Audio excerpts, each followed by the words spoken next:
Hi student, हम लोग व्यवसायिक संगठन अध्याय 4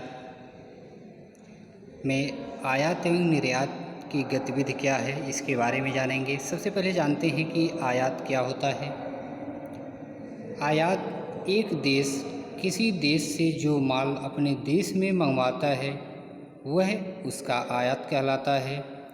भारत विदेशों से अधिकतर मोटर इंजन, यंत्र, कागज़, रासायनिक पदार्थ और लड़ाई के सामान मंगवाता है। तो भारत के विभाजन से पूर्व हम अनाज का आयात नहीं करते थे, लेकिन अब हमें अनाज का आयात भी कहीं कहीं करना पड़ता है। आजकल विदेशी मुद्रा के अभाव के कारण आयात पर कठोर प्रतिबंध है, अतः हम केवल आवश्यक वस्तुओं का ही आयात करते हैं।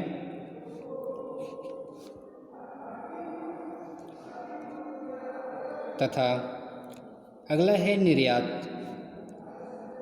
जब कोई देश किसी दूसरे देश को माल भेजता है तो यह उसके लिए निर्यात कहलाता है। इसके बाद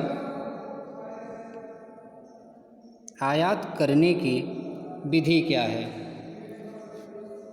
आयात करने की 3 विधियां हैं। पहला,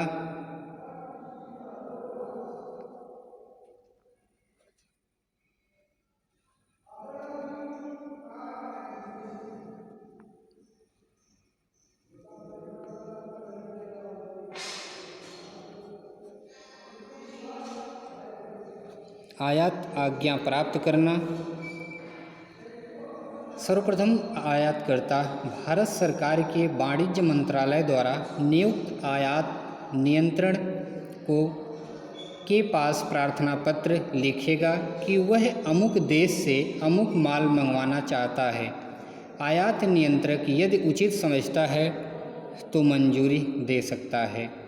दूसरा है विदेशी मुद्रा की व्यवस्था।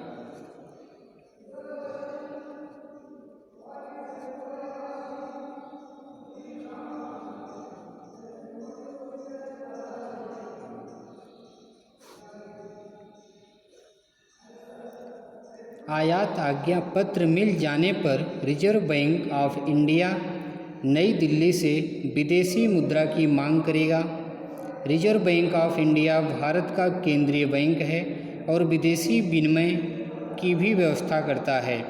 साधारणतया आयात आज्ञा पत्र के मिल जाने पर विदेशी मुद्रा की व्यवस्था हो ही जाती है। इसके बाद इंडेंट भेजना।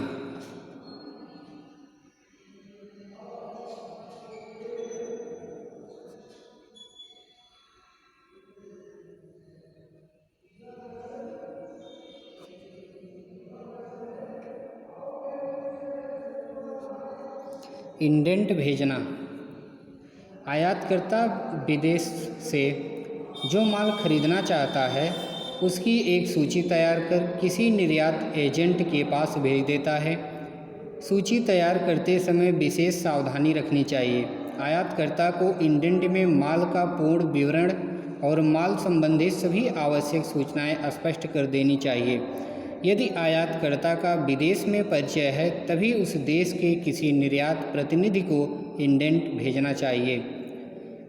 विदेशी व्यापार में प्रयुक्त इंडेंट 2 प्रकार का होता है, एक खुला इंडेंट, दूसरा बंद इंडेंट।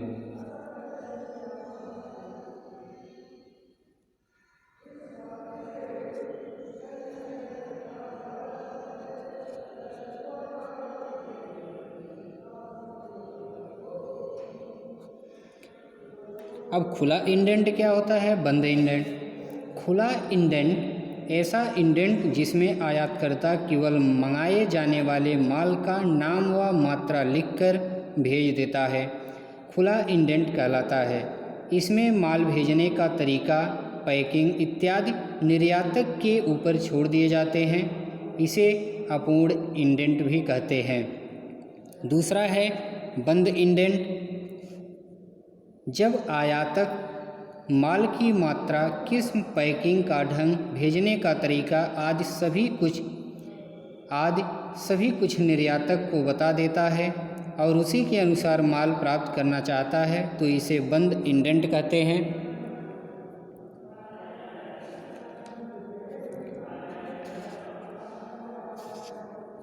इसके बाद निर्यातक प्रतिनिधि द्वारा माल भेजना,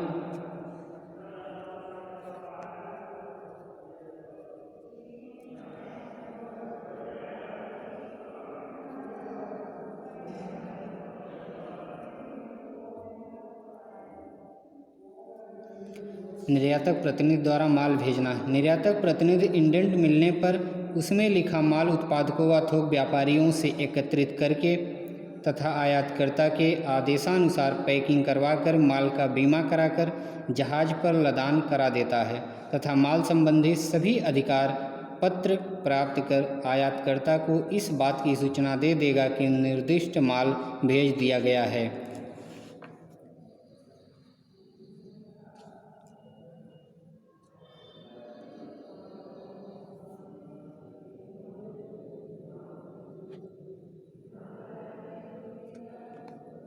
अगला है जहाजी अधिकार पत्र प्राप्त करना।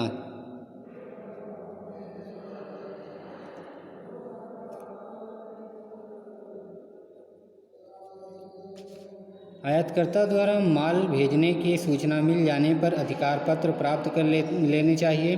अफसरों से यदि विश्वास योग्य संबंध हो तो अधिकार पत्र माल को जहाज पर लादने के तुरंत बाद भेज दिया जाता है, अन्यथा निर्यातकर्ता को उनका अधिकार पत्र तब तक नहीं सुपुर्द किया जाता जब तक माल के मूल्य के भुगतान की व्यवस्था नहीं हो जाती है।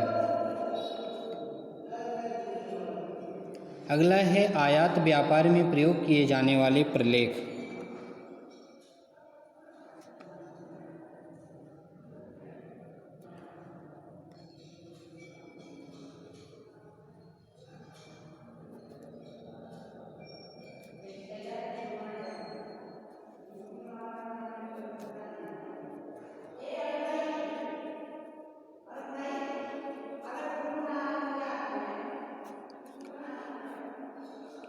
नंबर 1 इंडेंट,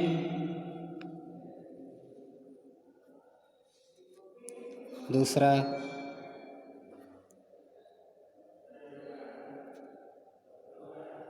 जहाजी बिल्टी,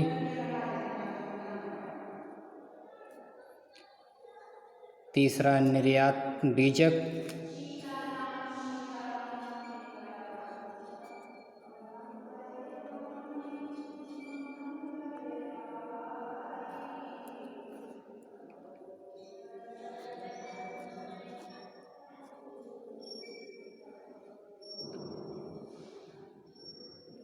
चौथा बीमा पत्र, पांचवा विदेशी पत्र,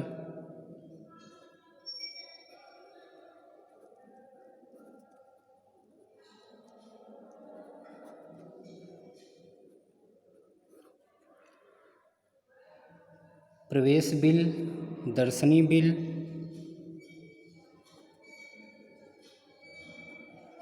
सातवां दर्शनी बिल, आठवां बंधक पत्र। इन सभी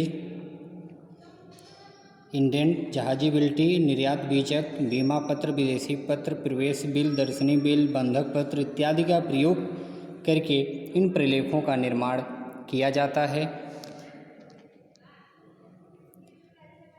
इसके बाद समुद्री मार्ग से माल भेजना।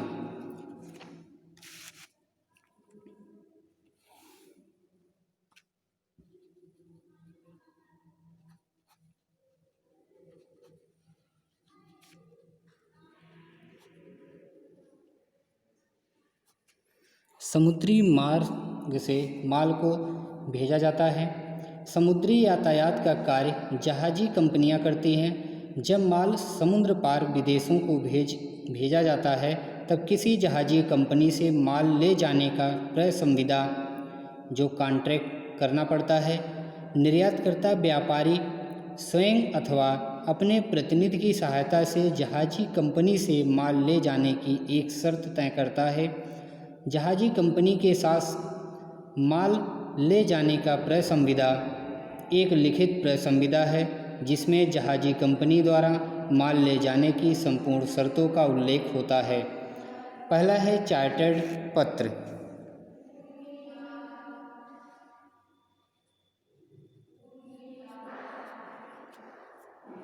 जब व्यापारी बहुत अधिक माल का निर्यात करता है तब यह सुविधाजनक समझा जाता है कि संपूर्ण जहाज़ किराए पर ले लिया जाए।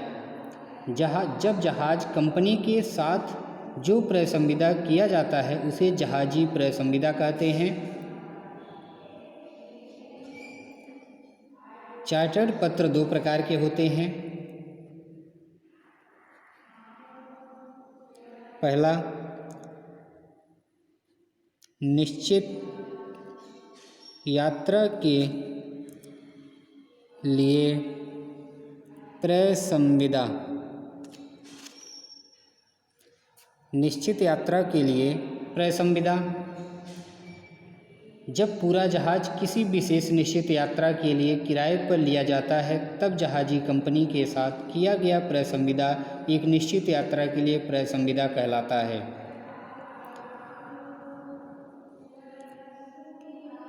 दूसरा, निश्चित समय के लिए क्रय संविदा।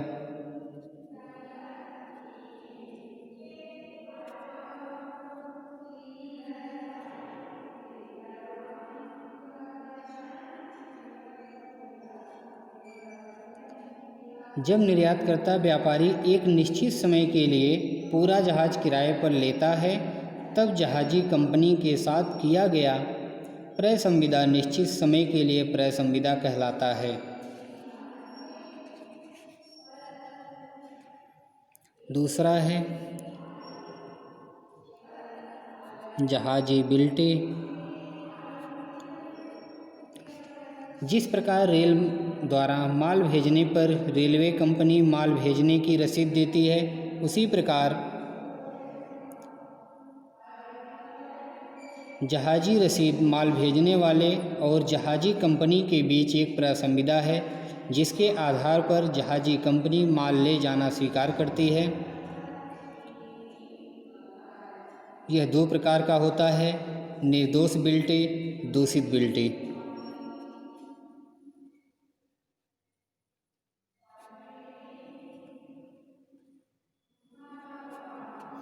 दूसरा है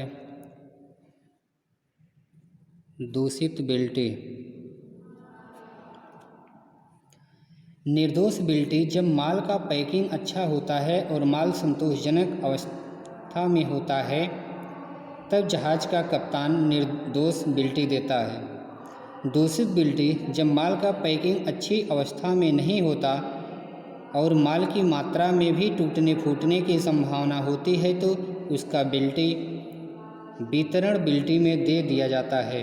अतः जिस माल का पैकिंग ठीक नहीं होता है तो उस माल के स्वामी को जहाजी कंपनी दूषित बिल्टी देती है। यदि माल की पैकिंग ठीक ना होने पर माल भेजने वाला दूषित बिल्टी के स्थान पर निर्दोष बिल्टी लेना चाहता है तो उसे जहाजी कंपनी के नाम एक क्षतिपूरक बांड भर कर देना पड़ता है कि मार्ग में माल की क्षति का संपूर्ण उत्तरदायित्व उसका अपना होगा।